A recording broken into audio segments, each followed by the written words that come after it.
27 सितंबर 2022। नई दिल्ली का शाहीन बाग इलाका। सड़कों पर सन्नाटा था और गलियों में अंधेरा। शाहीन बाग के निवासियों को इस बात का गुमान था कि उनके इलाके में उनकी मर्जी के बिना परिंदा भी पर नहीं मार सकता। रात के 3 बजे अचानक एक घर के दरवाजे पर दस्तक हुई। अंदर सो रहा घर का मालिक ने जैसे ही दरवाजा खोला, उसके होश उड़ गए। सामने खाकी वर्दी पहने 4 हट्टे कट्टे नौजवान खड़े थे। इससे पहले कि वो कुछ समझ पाता या शोर मचा पाता, दिल्ली पुलिस के उन पहलवानों ने उसे दबोच लिया। पलक झपकते ही उसे घर के बाहर खड़ी एक गाड़ी में डाल दिया गया। उसकी पत्नी चीखने लगी। शोर सुनकर पड़ोसी जागे, लोग इकट्ठा होने लगे। 10 से 15 लोग उस गाड़ी के पीछे दौड़ने ही वाले थे कि उन्हें एहसास हुआ कि वो घिर चुके हैं। दिल्ली पुलिस के स्वॉट कमांडोज ने पूरे मोहल्ले की घेराबंदी कर रखी थी। ऑर्डर साफ था, ना कोई अंदर आएगा ना कोई बाहर जाएगा। उस रात शाहीन बाग का वो भ्रम टूट गया कि उनके इलाके में पुलिस घुस नहीं सकती। ये सिर्फ एक गिरफ्तारी नहीं थी। उसी वक्त उसी समय देश के अलग अलग हिस्सों में 12 और लोगों को उठाया जा रहा था। ये सभी लोग देखने में तो आम नागरिक थे, लेकिन इनका असल काम एक ही था, पीएफआई के लिए काम करना। ये सब कुछ एक बहुत बड़े प्लान का हिस्सा था, जिसका नाम था ऑपरेशन ऑक्टोपस। 6 जुलाई 2022 बिहार विधानसभा के 100 साल पूरे होने का जश्न मनाया जाने वाला था। 12 जुलाई को खुद प्रधानमंत्री नरेंद्र मोदी इस समारोह में शामिल होने के लिए पटना आने वाले थे। पूरे बिहार में सुरक्षा के कड़े इंतजाम थे, सजावट हो रही थी, लेकिन प्रशासन इस बात से पूरी तरह अनजान था कि पटना के ही फुलवारी शरीफ इलाके में एक बहुत बड़ी साजिश रची जा रही है। फुलवारी शरीफ में अहमद पैलेस नाम की एक इमारत की पहली मंजिल पर कुछ लोग जमा थे। वो हथियारों की सफाई कर रहे थे, ग्रेनेड्स की गिनती कर रहे थे। ये लोग कोई मामूली अपराधी नहीं, बल्कि पीएफआई के ट्रेंड मेंबर्स थे। उनका मकसद खौफनाक था। 12 जुलाई को जब प्रधानमंत्री मोदी पटना आए तो उन पर दिन दहाड़े हमला करना। उनकी तैयारी पूरी थी। वो जानते थे कि प्रधानमंत्री का काफिला कहां से गुजरेगा और सुरक्षा में कहां चूक हो सकती है। तभी एक घटना ने बाजी पलट दी। फुलवारी शरीफ थाने के एसएचओ इकरार अहमद के पास एक व्हाट्सएप मैसेज आया। मैसेज बेहद भड़काऊ था।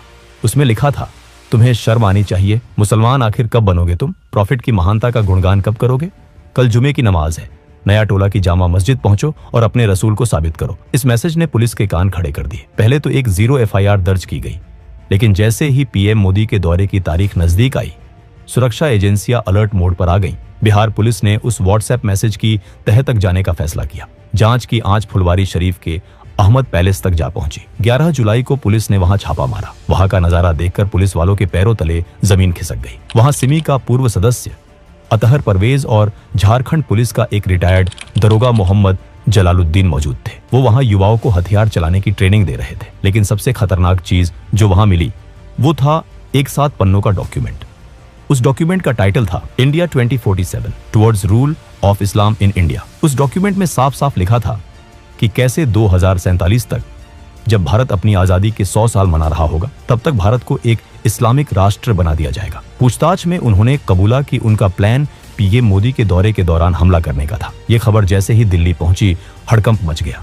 ये खबर जब राष्ट्रीय सुरक्षा सलाहकार अजीत डोभाल तक पहुंची तो वो समझ गए कि पानी सिर से ऊपर जा चुका है। 15 जुलाई 2022 को इंटेलिजेंस ब्यूरो आईबी ने एक और शख्स को गिरफ्तार किया, मरगूब अहमद दानिश।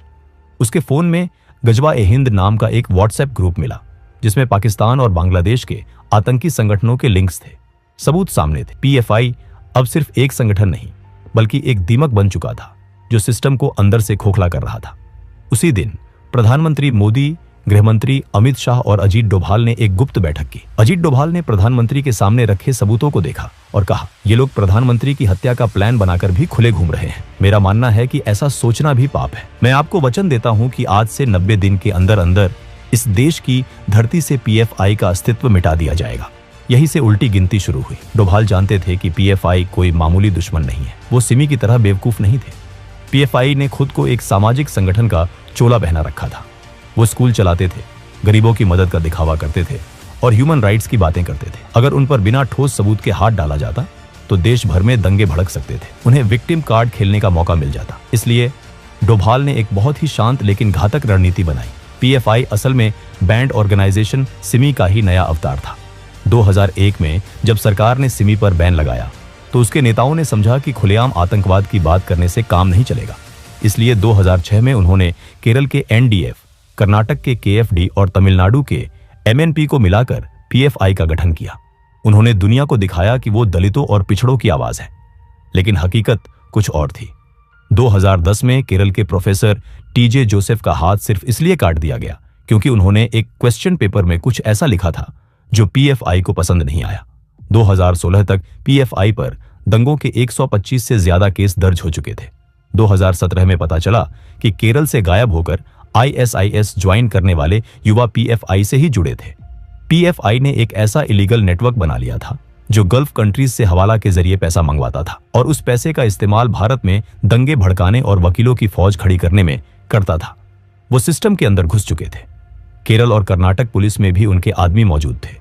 इसीलिए डोभाल जानते थे कि इस बार वार सीधा और सटीक होना चाहिए। अजीत डोभाल ने सबसे पहले पीएफआई को उनके ही समुदाय से अलग करने की चाल चली। 30 जुलाई 2022 को दिल्ली में एक इंटरफेथ कॉन्फ्रेंस का आयोजन हुआ। डोभाल खुद वहां पहुंचे। इस सम्मेलन में सूफी संतों और बड़े मुस्लिम विद्वानों ने हिस्सा लिया। वहां एक प्रस्ताव पास किया गया कि पीएफआई जैसे कट्टरपंथी संगठन इस्लाम और देश दोनों के लिए खतरा है। डोभाल का संदेश साफ था, पीएफआई पूरे मुस्लिम समाज का रिप्रेजेंट नहीं करता। वो पीएफआई को सामाजिक रूप से अलग थलग करना चाहते थे ताकि जब एक्शन हो तो आम मुसलमान सड़कों पर ना उतरे। दूसरी तरफ पर्दे के पीछे असली खेल शुरू हुआ। डोभाल ने आईबी और रॉ को काम पर लगा दिया। आदेश था, पीएफआई के हर छोटे बड़े नेता की कुंडली तैयार करो।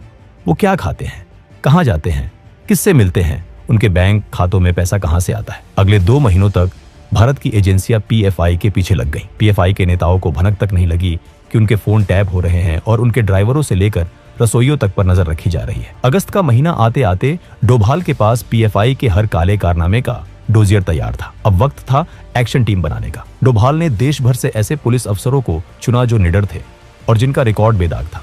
खास तौर पर उन राज्यों से जहां पीएफआई मजबूत थी, जैसे केरल, कर्नाटक, तमिलनाडु, महाराष्ट्र और उत्तर प्रदेश। इन अफसरों को दिल्ली बुलाया गया, लेकिन किसी को नहीं बताया गया कि मिशन क्या है। 4 अगस्त को गृह मंत्री अमित शाह कर्नाटक गए। वहां उन्होंने कर्नाटक के मुख्यमंत्री और गृह मंत्री के साथ गुप्त बैठक की। बाहर मीडिया को लगा कि ये कोई राजनीतिक दौरा है, लेकिन अंदर पीएफआई के खात्मे की स्क्रिप्ट लिखी जा रही थी। सबसे बड़ी चुनौती थी कॉन्फिडेंशियलिटी।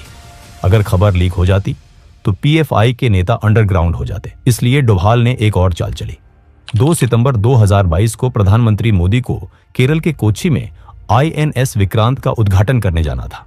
डोभाल भी उनके साथ गए। उद्घाटन के बाद पीएम तो दिल्ली लौट गए, लेकिन डोभाल वहीं रुक गए। वो कोच्चि के गेस्ट हाउस में रुके और वहां केरल पुलिस के डीजीपी और सीनियर अफसरों के साथ गुप्त बैठकें की। मीडिया को लगा कि एनएसए साहब रूटीन दौरे पर हैं, लेकिन असल में वो पीएफआई के गढ़ में घुसकर उनके खिलाफ जाल बिछा रहे थे।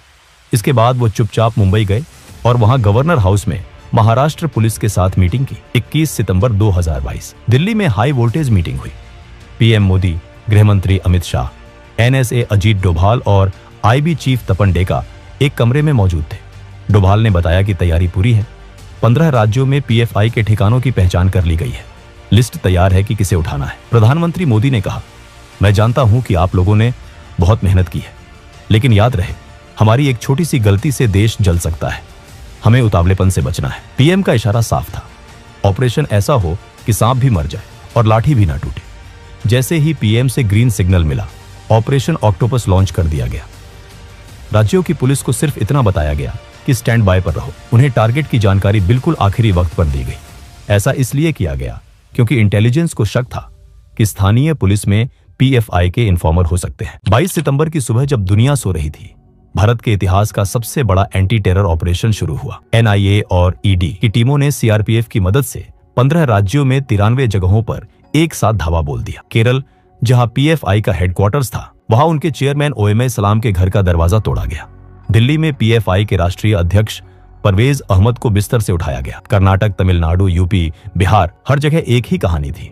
पीएफआई के नेता जब तक संभल पाते, वो पुलिस की गाड़ियों में थे। सुबह होते होते खबर आग की तरह फैल गई। पीएफआई के समर्थकों ने केरल और तमिलनाडु में बंद का ऐलान कर दिया। कई जगहों पर बसों में आग लगाई गई, पेट्रोल बम फेंके गए, आरएसएस के दफ्तरों को निशाना बनाया गया। लेकिन डोभाल इसके लिए भी तैयार थे। उन्होंने पहले ही रैपिड एक्शन फोर्स को सेंसिटिव इलाकों में तैनात कर दिया था। पहले राउंड में 106 बड़े नेताओं को गिरफ्तार किया गया। उनके पास से जो लैपटॉप और दस्तावेज मिले वो चौंकाने वाले थे। उनमें बम बनाने के तरीके, हिट लिस्ट और विदेशी फंडिंग के सबूत थे। लेकिन डोभाल जानते थे कि काम अभी पूरा नहीं हुआ है। बड़े नेता अंदर थे, लेकिन सेकंड लाइन ऑफ कमांड अभी भी बाहर, और वो बदले की आग में जल रहे थे। वो दंगे भड़काने की प्लानिंग कर रहे थे। पीएफआई को लगा कि शायद मुसीबत टल गई है। वो अपने बचाव की कानूनी तैयारी कर रहे थे। लेकिन डोभाल ने उन्हें संभलने का मौका ही नहीं दिया। ठीक 5 दिन बाद 27 सितंबर की रात को ऑपरेशन ऑक्टोपस का दूसरा चरण शुरू हुआ। इस बार निशाना वो नेता थे जो दंगों को जमीन पर अंजाम देने वाले थे। शाहीन बाग से लेकर निजामुद्दीन तक और मैसूर से लेकर मालेगांव तक एक बार फिर पुलिस ने दरवाजे खटखटाए। इस बार राज्य पुलिस ने कमान संभाली। 7 राज्यों में ताबड़तोड़ छापेमारी हुई और पीएफआई के बचे खुचे नेटवर्क को तहस नहस कर दिया गया। 170 से ज्यादा और गिरफ्तारियां हुई। अब पीएफआई के पास ना नेता बचे थे, ना पैसा और ना ही कोई प्लान बनाने वाला। पीएफआई का पूरा ढांचा ताश के पत्तों की तरह बिखर चुका था। वो समझ ही नहीं पाए कि उनके साथ क्या हुआ। ऑपरेशन का ग्राउंड वर्क पूरा हो चुका था। अब बारी थी कानूनी मुहर की। 27 सितंबर की रात खत्म हुई और 28 सितंबर की सुबह का सूरज निकला। गृह मंत्रालय ने एक नोटिफिकेशन जारी किया। उसमें साफ शब्दों में लिखा था, पीएफआई और उसके 8 सहयोगी संगठनों को यूएपीए के तहत 5 साल के लिए बैन किया जाता है।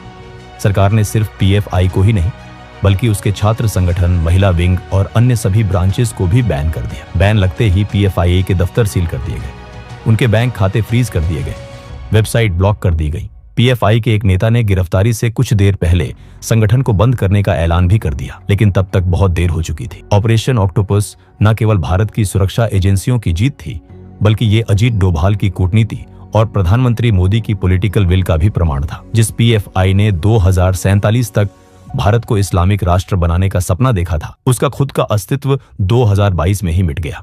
डोभाल ने अपना वादा निभाया था। 90 दिनों के भीतर बिना किसी खून खराबी के, बिना किसी गोलीबारी के उन्होंने देश के सामने खड़े एक बहुत बड़े खतरे को जड़ से उखाड़ फेंका। ऑक्टोपस के 8 हाथ काट दिए गए थे। दोस्तों, अगर वीडियो पसंद आया हो तो वीडियो को एक लाइक जरूर करें और चैनल को भी सब्सक्राइब जरूर करें। हम ऐसे ही वीडियो हर हफ्ते लाते रहेंगे। तब तक के लिए जय हिंद।